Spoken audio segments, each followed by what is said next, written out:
Assalamualaikum warahmatullahi wabarakatuh. Alhamdulillah, assalatu wassalamu ala rasulillah wa ala alihi wa sahbihi mawala.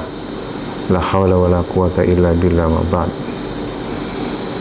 Kaum muslimin dan muslimat yang dirahmati oleh Allah SWT, pertama-tama marilah kita bersyukur kepada Allah SWT. Di bulan suci Ramadan ini kita masih diberikan kemuliaan, kesempatan untuk menyambut dan menikmati bulan suci Ramadan yang penuh berkah ini. Semoga amalan-amalan kita ini diterima oleh Allah Subhanahu wa taala. Amin ya rabbal alamin. Semoga salawat serta salam senantiasa terlimpah kepada junjungan Nabi kita Muhammad sallallahu alaihi wasallam.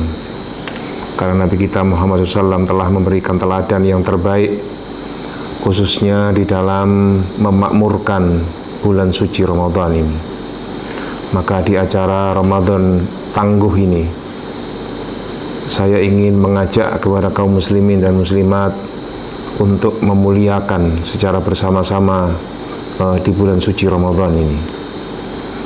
Pemuliaan bulan suci Ramadan itu tidak akan ada artinya apabila kita tidak mengisi dengan aktivitas-aktivitas yang mulia. Nah, salah satu di antara aktivitas yang mulia itu adalah dengan bersedekah. Maka pada kesempatan yang baik ini, saya ingin mengajak kepada diri saya pribadi dan kaum muslimin dan muslimat untuk menggairahkan, untuk membangunkan jiwa kita untuk menumbuhkan semangat untuk bersedekah itu. Allah SWT memberikan penekanan, ya, bahwa ketika orang sudah mau meninggal, banyak di antara manusia yang diabadikan oleh Allah SWT ingin hidup lagi, ingin hidup lagi untuk melakukan kegiatan satu aktivitas 1-2 menit saja. Nah, kegiatan itu hanya satu yang mereka inginkan, yakni ingin bersedekah. Walaula akhortani ila ajalin qarib. Maka ketika ajal itu sudah dekat, maka mereka ingin minta ditunda kematiannya itu.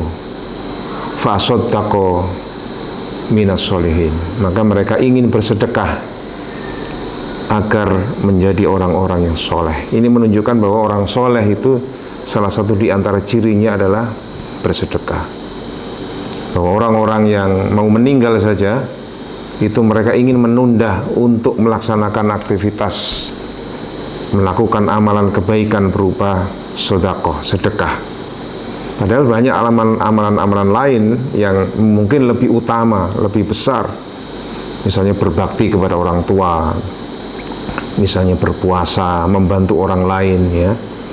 Tapi ini enggak, mereka ingin dihidupkan kembali atau ditunda kematiannya itu dalam rangka untuk bersedekah dia.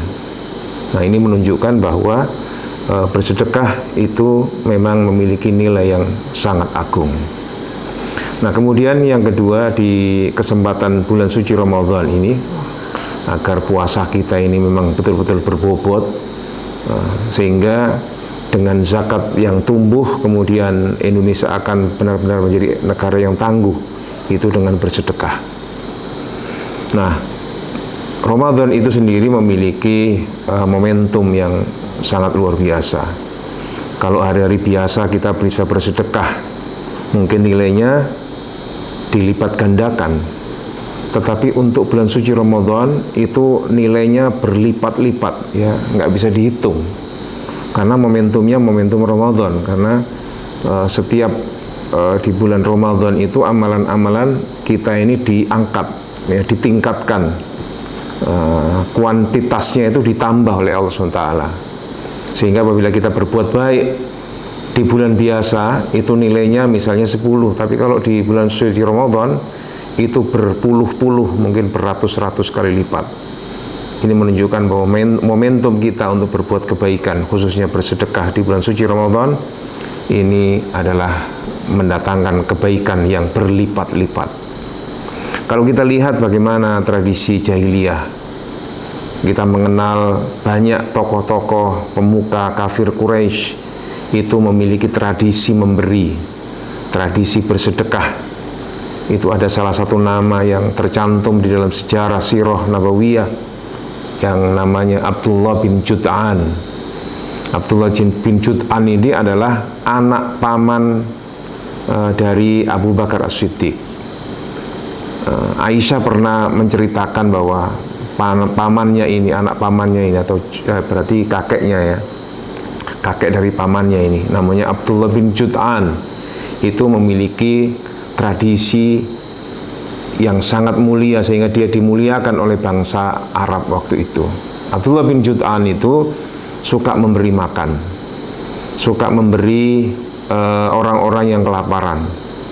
Bahkan dia suka memberi hadiah kepada orang-orang yang tamunya itu. Maka Abdullah bin Jud'an ini terkenal sebagai orang yang memberi kepada orang lain. Bahkan diceritakan kalau Abdullah bin Jud'an itu kalau memberi makan itu seseorang bisa naik kuda, ya, di atas kudanya dia bisa makan itu. Jadi kalau umumnya kalau orang makan kan turun dari kudanya, dari kendaraannya baru bisa makan, karena mungkin tempatnya kecil.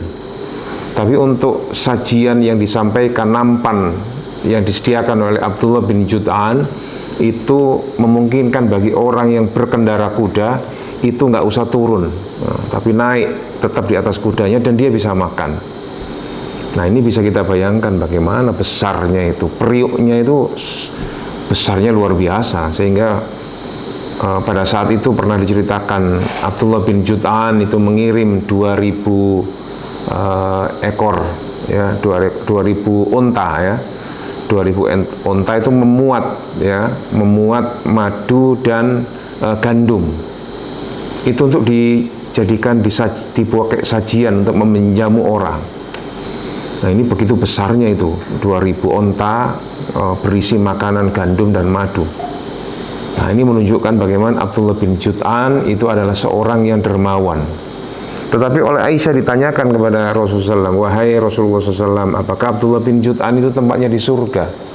Apakah amalan-amalan kebaikan ketika dia di dunia, suka memberi, suka menolong orang lain itu, apakah dia memberi manfaat kepada dia ketika di akhirat? Kata Nabi, lah. Karena Abdullah bin Jud'an itu tidak pernah beristighfar kepada Allah SWT, tidak pernah mengagungkan Allah SWT. Ini menunjukkan bahwa orang yang bersedekah itu kalau dia memiliki tauhid yang bagus, dia mengagungkan Allah SWT dan tidak mengagungkan dirinya atau mencari popularitas, maka dia akan memperoleh balasan yang mulia di sisi Allah SWT. Tetapi apabila seseorang itu bersedekah, kepingin dirinya dipuji, kepingin terkenal, kepingin dipanggil sebagai orang yang dermawan, atau niat-niat lain selain niatnya yang baik kepada Allah SWT, maka dia tidak bisa menikmati hasil ketika di akhirat itu.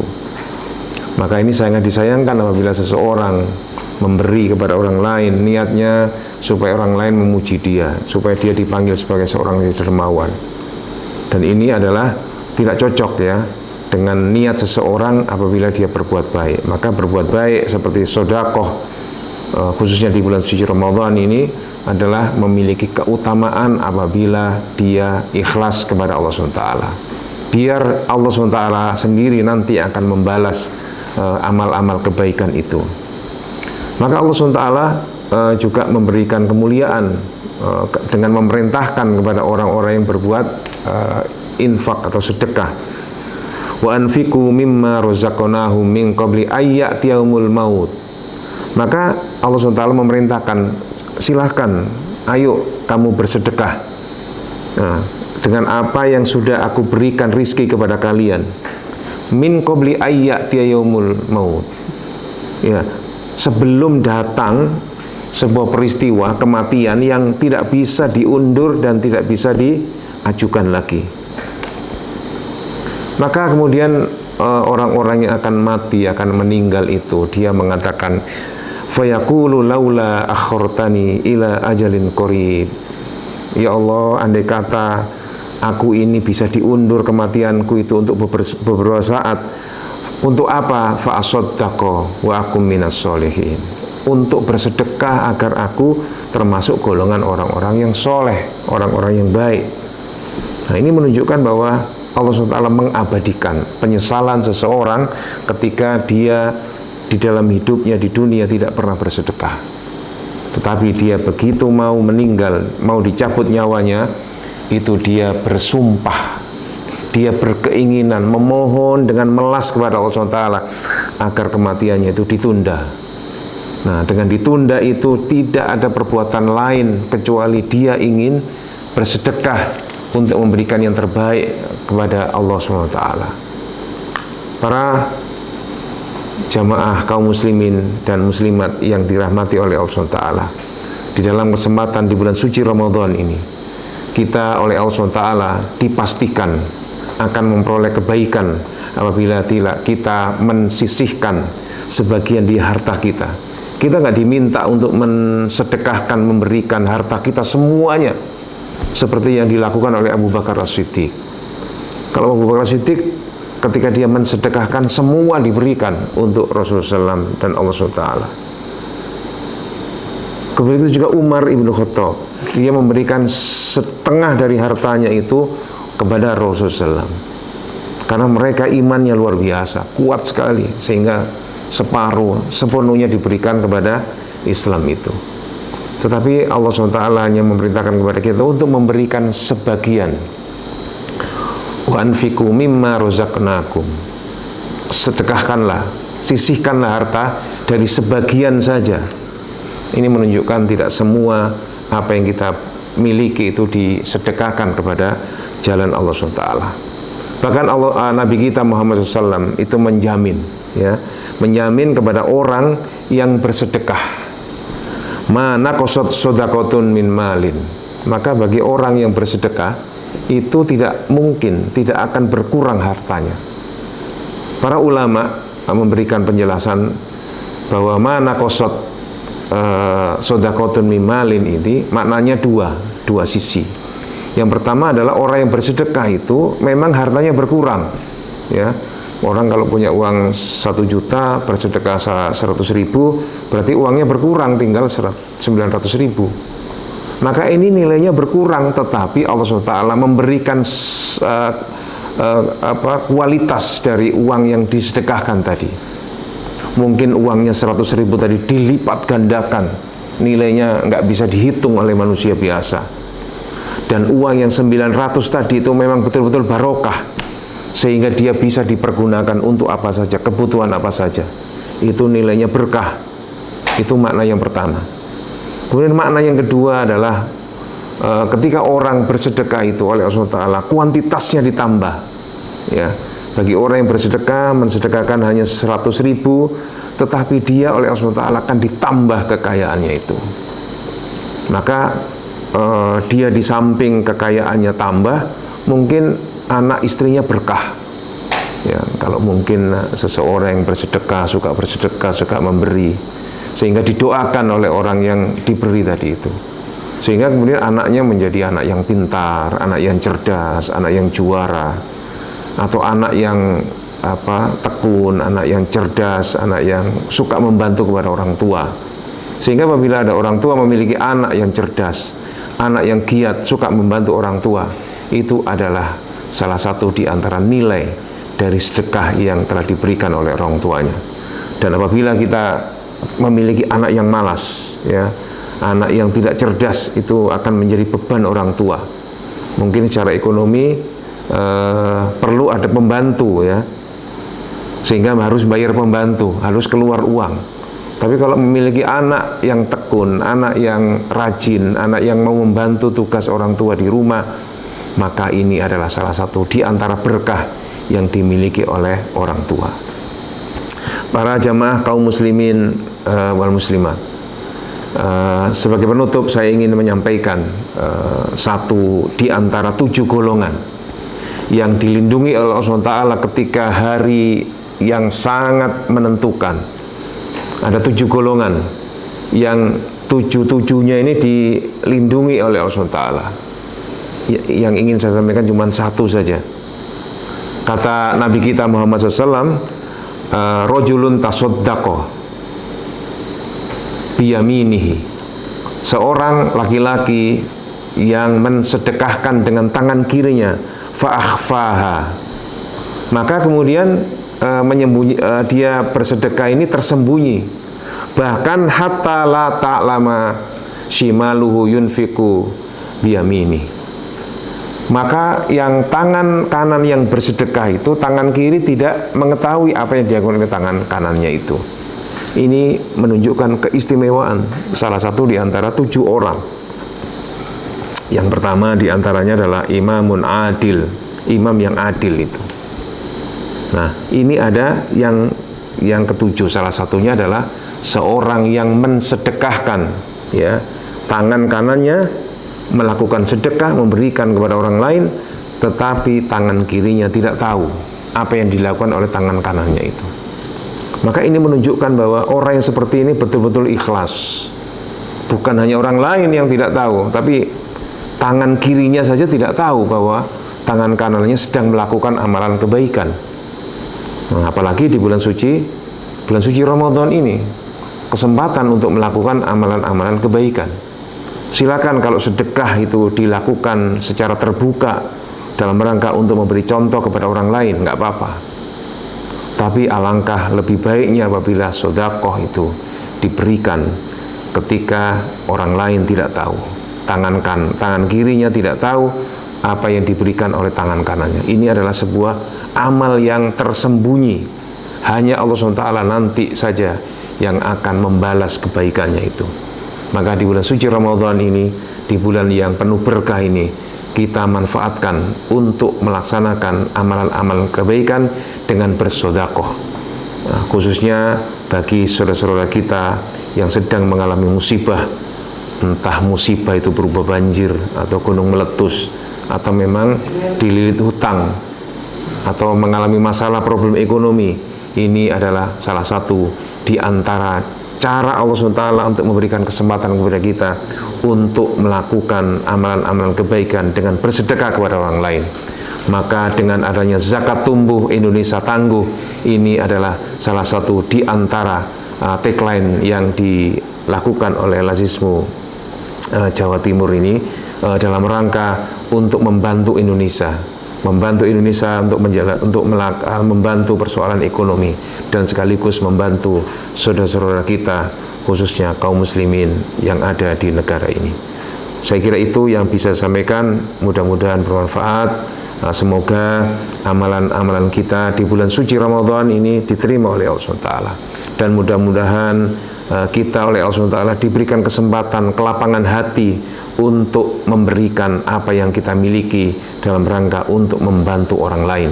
Dan ini adalah salah satu di antara ciri orang-orang yang sukses di bulan suci Ramadan, karena dia mengisi hari-harinya dengan amalan-amalan kebaikan. Di antaranya adalah bersedekah. Aku qouli hadza subhanaka wa bihamdika asyhadu an la ilaha illa anta astaghfiruka wa atubu ilaik. Wassalamualaikum warahmatullahi wabarakatuh. Alirkan cinta untuk hamba lainnya yang lebih berhak menerima, seperti sebuli benih padi tumbuh menjelma berlipat kali. Allah menitipkan rezeki yang kan jadi berkah berlimpah untuk sesama. Bersama Lazismu kita berbagi berkah, zakat, infak, serta sedekah. Bersama Lazismu salurkan kebaikan, amanah sesuai tujuan. Bersama Lazismu memberi untuk